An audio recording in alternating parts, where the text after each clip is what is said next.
Um, yeah, sure. We'd love to have our starting five always available and healthy, but it's only in the bad in the sense that somebody's injured, and the good and the positive is that other guys get opportunities, and you sub throughout a game, you play different combinations throughout a game. So I think it's like we were talking about before the game or sometime recently. You don't ever want people to be injured, or you don't ever be missing your starting group, but you got to find the positives and find the combinations and make the best and work with what you got. Have those guys look in getting back Booker and Grayson and Nurk and Josh? Yeah, Devin was great today. I think he looked as he's ready to go. Nurk and Grayson, Nurk I think hasn't had any contact, hasn't done any basketball, so he's been doing a great job with his conditioning. But there's nothing like playing basketball, and really the same thing for Grayson. Really hasn't done basketball things for, I think it's been whatever that day in Palm Springs. I think those guys, it's going to take them a little bit more. But today was a great first step. And Josh, where is he at? Yeah, no, he's still more in the rehab process, so he didn't participate in practice. Coach, when you look at Kevin, we know he's one of the toughest shot makers in the league, but how do you kind of balance letting him do what he does, but also setting him up in positions to make his life a little easier? Yeah, no, I mean it's one of the great things about this job is trying to find all those guys, put them in their best spots, and Kevin's so good, and can we make it easier on him, and hopefully by moving him and moving everybody and making everybody live, and just kind of playing basketball is what we're leaning into right now the most, and I think he's been great with that. So, but we feel fortunate that he is going to be able to make tough shots, and sometimes you need guys that can do that. Did you have a sense after you guys drafted Ryan that he'd be able to help sooner rather than later, or has he just kind of played himself into that? Yeah, I mean, I think we were excited on draft night. Both he and Oso were guys that we felt really strongly about. But, I think, almost no matter where you're drafting in the first round and second round, to assume that anybody's going to be able to help you early, and, especially on teams that are, I think in the tier that we are, you probably need to keep your expectations more, grounded, and so he's, I think, exceeded expectations, and we've encouraged him to try and knock the door down and try and find a way to contribute and compete and be on the court and help us, and he's doing everything to try and make that happen. In a gap like this, where you only have one game over the course of 8 or 9 days before the season starts, what are some of the main things you focus on as a coach? Trying to have not the players kill me. That's a lot of days without a game for NBA guys. So, no, I mean, there's some execution stuff that we tried to clean up today. I think you try and keep adding to your defensive kind of toolbox. There's special situations that you got to touch on to get ready for a game, and all those things will also be kind of it's a long year. You keep building on it, but execution both offensively and defensively, and just keep adding to what we do. To your point, you'll probably have them scrimmage a couple of times just to keep them. Yeah, no, we scrimmaged quite a bit today. I think find some really good contact days. Kind of sandwiched around the game on Thursday. So, they'll be scrimmage time. There's been some talk about Ryan being a steal of the draft, and Oso as well. What do you see for James as a drafter, and having seen from a distance and up close with his history, with the past couple of years with Mikhail and then Cam and now these two on your team? Yeah, no, I mean, I think it's a credit to James and the scouting staff, and I think Josh has a role in all of it. All the way the front office works here has been great, and to target Ryan and Oso and be able to get them, it's huge for coaches. We just we want to have good players and guys that fit what we're doing, and I think the collaboration or their willingness to kind of think about how our team wants to play and what we need.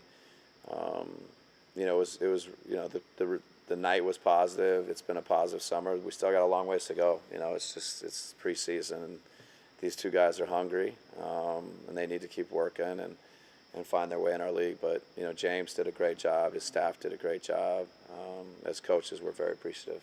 When you look at the last preseason game, having a lot of starters out, but the bench guys coming in, being able to execute your system, play fast, get up threes.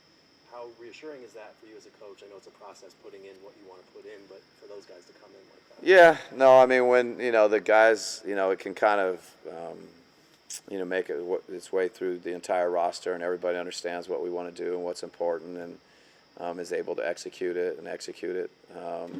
So, no, it was a real positive for those guys and for us. Thanks, everybody. All right, thank you. How are you feeling about that moment? A little bit of both. I put in a lot of work on my shots, so it was good to see the confidence in myself just taking them and seeing them going was good. But sometimes a little of those shots that I even missed, like I was just glad I took them. Some transition threes, some shots that that are a little bit like what the heck is he doing? But it felt good, felt calm in my hand, so just keep getting them up now. The only other thing I had was you guys got a 51 threes. Is that, I know it may be above what you guys are looking to shoot, but is that something that we may see more often in the season? I mean, I think so. I mean, Coach Bud's philosophy is let him fly. So like if you have a shot, if you think you can get him up, get him up. I think that's what we'll probably see a little bit more often this season. I know defensively for you, that's your main focus. What do you feel like you've learned so far in the couple of weeks you've had of off-season run and training camp about NBA defense? I think it's just being physical, not reacting but anticipating is the biggest thing. I feel like for me, just kind of knowing personnel, knowing who's who, knowing when to be off somebody or when to be tight going to their body and coming those screens and everything like that. Speaking of knowing personnel, now that you've had some practice time against Devin Booker, that sort of thing, what have you learned about him up close? He's a bucket getter. He can get to a spot whenever he wants to, and he's so simple with his game. It's not nothing crazy, but like he knows where to get to spots. He knows where to pull up. He knows just like this. His game is just so smooth. So for me, it's just trying to be physical with him, making him better, trying to stay down with his conflicts and everything like that. To Gerald's question on the difference with NBA defense, are you noticing more leeway in terms of like the fouls you could get called for with the physicality? I think it's a little bit more physical, I would say. I mean, obviously can't put two hands on a guy, but if you have a little text that kind of J.O. and everyone told me just getting somebody early and kind of just being physical with him early instead of late, and probably get away with something. Does that extra foul really matter for a defender like you, knowing you have that extra one? I mean, I hopefully haven't got to that point yet. I got 3. I know that Miz got 3, so if I get to 5 or 6, I'll let you know. But I think it's just continue to be aggressive and try to be more. Your shot from college doesn't look that different mechanically, but what are some of like the little fine-tuned things that the coaches have worked through with you over the last 6 months and changing? I would say just balance in my shot, and just getting constant reps in that. Especially with my feet. Laying the same way, taking like the same footsteps, get to my shot. I think just footwork and balance right now is the biggest thing, and just just keep letting it fly. So you would say your base is a lot more consistent now? I would say that, yeah. Yeah. When's the last time you made 6 threes in a game? High school. No, sorry, AAU. Last time I made 6 in AAU 2-3 years ago. So felt good to get him up today. Have you heard from any of your former college teammates or coaches just about how well you're shooting the ball? Yeah, I mean, I heard from a lot of people, my teammates a lot. They're all proud, and I just give them thanks, But it's on to the next one now. That's in the past now, so let's keep getting reps at it now.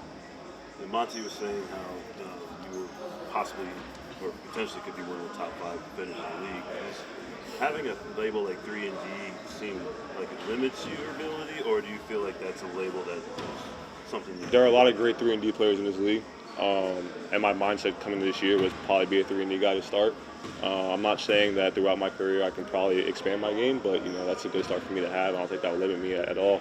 And now it's just kind of what someone talking about, like being creative in that role I have. Finding ways to impact the game. Maybe might just be cutting to the rim or getting baskets or something like that. But I wouldn't say that would limit me at all. Yeah, I mean, anytime we can actually play, against other teams and get other experience, I think it's good. And also keep us in shape and keep us moving, so I think it's good. Is there anything with just not having the starters play preseason game?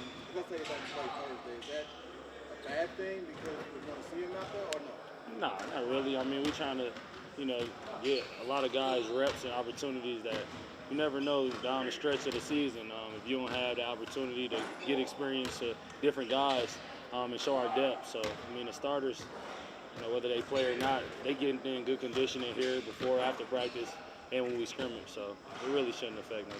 How do you feel that chemistry with the second unit is coming along? I think it's good. I mean, I had yet, to play with Grayson opposed to practice, so add him into the mix too would be great.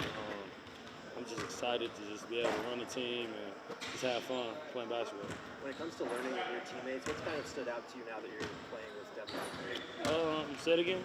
When it comes to like learning your new teammates' tendencies and things like that, what's kind of stood out to you about Devin Booker's game? I mean, he's a 3-level scorer. He can score the ball in the mid-range, the 3-ball, and at the rim. So I just like his competitive nature. He's bringing that USA dog here, especially getting out there on the defensive end. I think y'all gonna see a lot of that this year. Final preseason game coming up on Thursday against the Lakers. What's some maybe final tune-ups that you want to see from yourself and then also this team? Just coming out right away and executing our game plan from a defensive standpoint. I think our defensive schemes was good, the last 2 games. Despite our loss to the Pistons, I just feel like we didn't even add a lot of our switching and stuff in. We was able to do that, so you'll see a different layer to our defense. But myself, just keep having fun. When I'm having fun, I'm losing, enjoying the game of basketball. I just do what I do and just have fun with it. With having fun, how are these guys kind of bringing it out of you too? They just telling me to just be aggressive, make plays, and when you shoot the ball from 3. I think we got 50-something threes last game, so we've been trying to expand that. How much of those takedown squares on the court help you guys?